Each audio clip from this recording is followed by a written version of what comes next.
Welcome to our video on escrow. Today, we will explain what escrow means and how it works. Escrow is a financial arrangement where a third party holds and regulates payments between two parties involved in a transaction.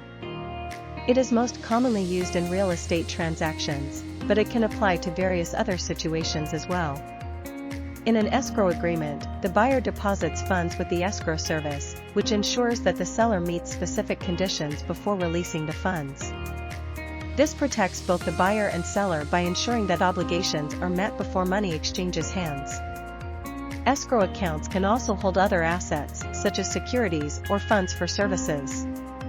The escrow process typically involves several steps, including opening an account, depositing funds, and closing the transaction.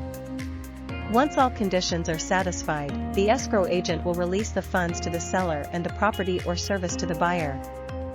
It's important to choose a trusted escrow company to ensure the security and reliability of your transaction.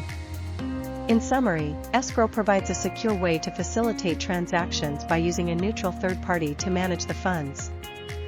Thank you for watching. We hope this video helped you understand what escrow is and how it works.